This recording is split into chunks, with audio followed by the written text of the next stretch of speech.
सियासत में बदलाव की बानगी जयपुर को पोलो मैदान पर भी दिखी, जहां पर गहलोत गुट के मंत्री खेलते खेलते मैदान में धड़ाम हो गए। कुछ उसी तरह जैसे दिल्ली की सख्ती के बाद विधायकों के तेवर ढीले पड़ गए।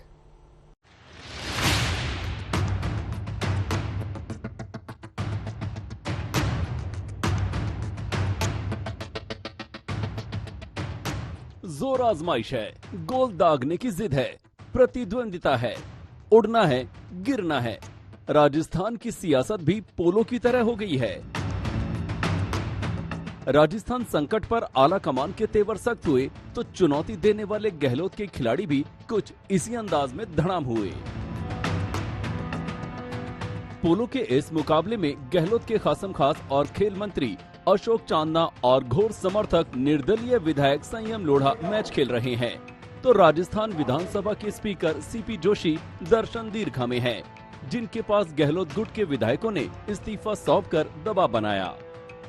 पोलो मैच ये एक अलग चीज है, ये पर्सनल लाइफ का हिस्सा है, वो पॉलिटिकल कमिटमेंट्स का हिस्सा है। दोनों चीजें अलग है। जब मैच के लिए टाइम निकाला जा सकता है, आधे मैचेस मुझे छोड़ने पड़ते हैं जो शेड्यूल्ड मैचेस होते हैं, लेकिन पार्टी का कोई काम होता है, सरकार का कोई काम होता है, तो 50% मैचेस मुझे छोड़ने पड़ते हैं। आप ही के पार्टी के नेता कह रहे हैं कि अनुशासनहीनता हुई है। मैंने पूर्व में कहा कि जो लीडर या जो नेता जो कुछ बोल रहे हैं उसका स्पष्टीकरण आप उनसे पूछें। रविवार को जब कांग्रेस अध्यक्ष के भेजे पर्यवेक्षक नए सीएम पर विधायकों की रायशुमारी करना चाहते थे, तो गहलोत गुट के करीब 70 विधायक बस में सवार होकर इस्तीफे का खेल खेलने विधानसभा अध्यक्ष सीपी जोशी के घर जा पहुंचे थे।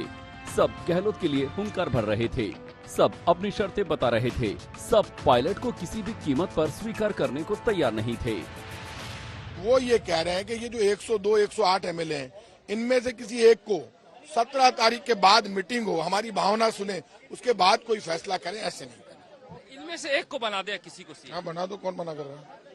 उनमें से नहीं। ये बात जो सच है वो है। रात भर का जोश सुबह तब ठंडा पड़ गया जब कांग्रेस अध्यक्ष ने कड़ा रुख अपना लिया, इस्तीफे को अनुशासनहीनता बता दिया, तीनों शर्तों को खारिज कर दिया।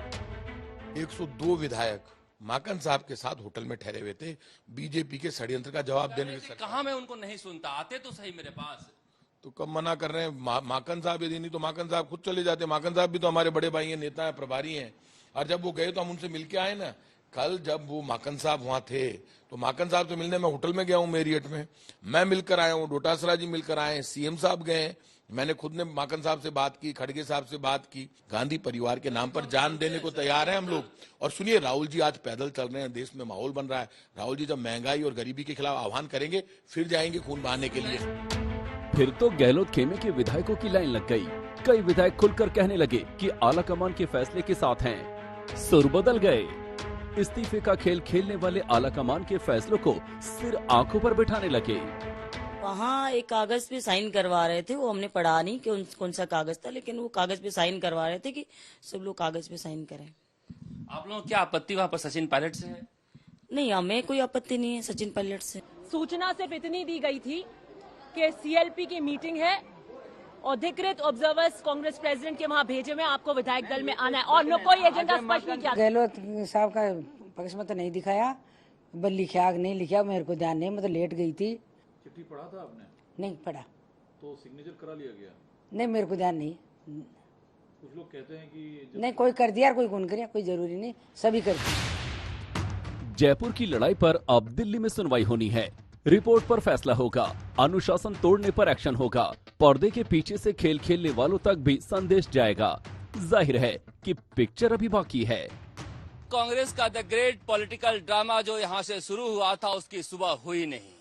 सुबह होते होते कांग्रेस आला कमान ने अपना रुख कड़ा कर लिया कि गहलोत गुट के बागियों से किसी भी तरह का कोई समझौता या रायशुमारी नहीं होगी, क्योंकि उन्होंने अनुशासनहीनता की है।